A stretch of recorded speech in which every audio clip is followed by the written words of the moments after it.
hear what's coming down the bin. The documents describe tiny microcellular-sized killing machines called nanites because they have an outer coating that is robust and can handle going through the digestive system until they get to the right place to either burrow into human flesh or attach themselves to human flesh to go where they need to go. They're different from the ones that we already know about in chemtrails. Chemtrail nanites we're familiar with, they burrow into human flesh and they incessantly build polysilicon fibers for the sake of recreating man into cyborg-like creatures. And they are a human experiment, just as in the Holocaust. And they were done on the general public without our knowledge or consent.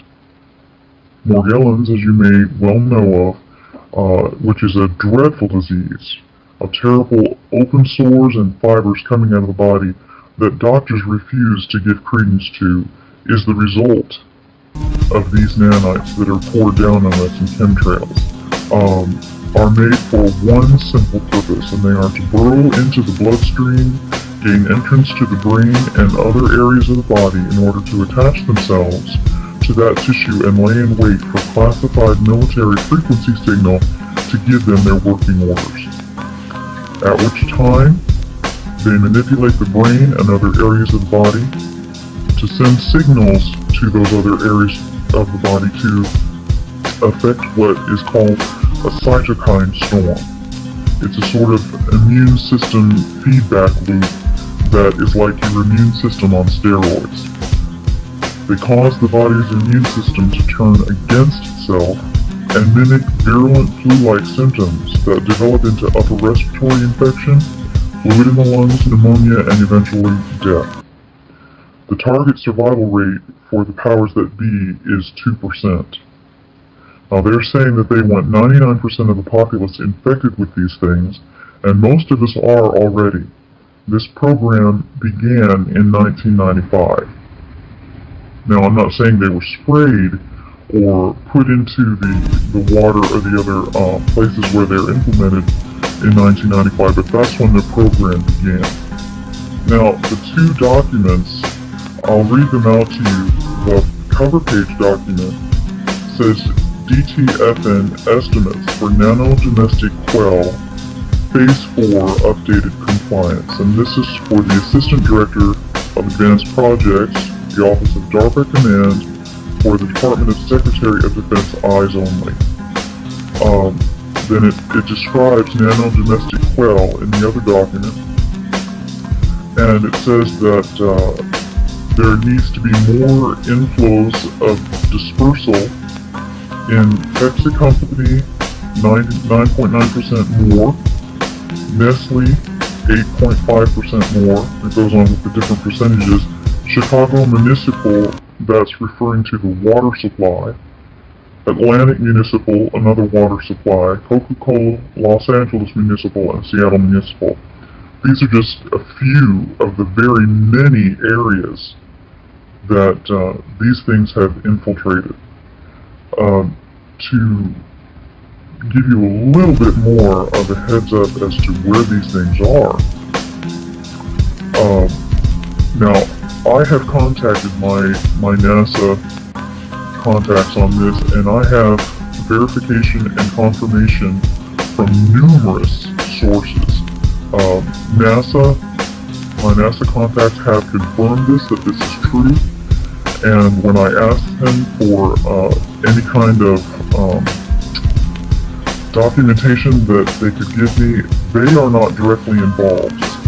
He gave me the document. He said, this document has it all. It tells you pretty much everything. And so he was saying, yes, it's true, it's real, it's in the water, it's in all these other products. Not only that, it's in vaccines. So these vaccines and so forth are laced with it. That's another interesting thing that we'll talk about. Well, literally, we have the science, am I correct? To make these little nano machines that can do various tasks. And they're made to order. We can make them to order. You just go to the manufacturers and you say, look, I want a nanite that's this big, I want it to do this, and this, I want it to not be susceptible to this, it has to go through this kind of environment, and you just go down the list of what you need, and they will make it for you. So they take these and they put them into the water supply, Right, into now, drinks. Go ahead. Let me describe these nanites just a little bit. The particular nanites that we're talking about are medical nanoscale devices, meaning they're so tiny you can barely see them or you might not even be able to see them with the naked eye. They're customized with targeted drug delivery and cell death vehicles carrying large doses of agents, genetic material, or programming targeted to specific cells. Now, these particular nanites that we're talking about, let's see down here. These are the revolutionary kind of nanites that are constructed with a robust, smart nanostructure, and they detect specific cells and identify their location in the body. They can kill the cells or stay right where they are and confirm back having done the job. So they get this frequency and they get their working orders, they do their working orders, and then they report back what they've done when they're finished. Amazing. This is insidious. I mean, if we didn't have enough already to worry about chlorine, fluoride, pharmaceuticals in the water supply. I just came out to Nevada, and a friend of mine, who will remain unnamed, warned me. He said you may want to be careful about drinking the water in Vegas. It could very well be hot, meaning radioactive. The report was, he got from his source, that some of the Indian tribes live in land that is next to the Colorado River. Their cattle was coming down with tumors, I think blindness and various things. They called in a team of specialists which examined them and then traced the problem to some kind of radioactive poisoning in the water supply. Now, that is the information that he got, and this was a man that worked out at the atomic test site in the 60s. So, if he says that he has knowledge about radiation, I'll have to defer to him. He worked there when they were developing the bombs and doing testing. So, it got me concerned, and for many weeks, I've been drinking bottled water, but now I want to get to the bottom of this. Has the water supply been contaminated with radiation? That's another show. But if that wasn't bad enough, now we got nanomites. Right, and it's not just water from municipalities, it's in bottled water as well. Uh-oh. So, you know, you remember this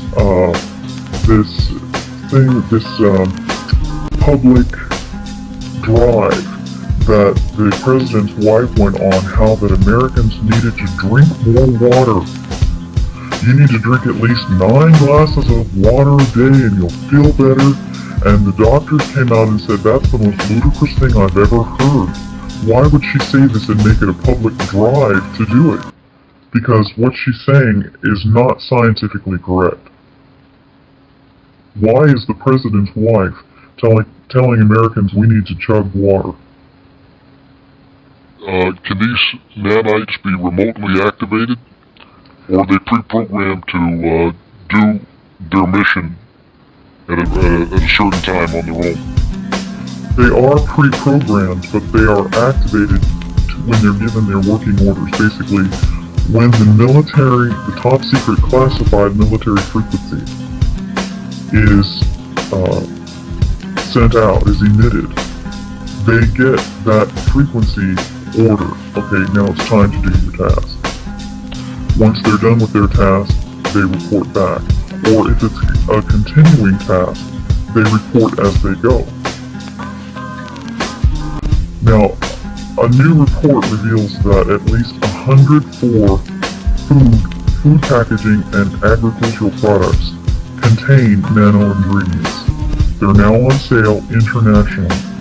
These include diet replacement milkshakes, cooking oil, tea and fortified fruit juice, food additives, sold for use in processed meats, soft drinks, bakery and dairy products, long life and antibacterial food packaging.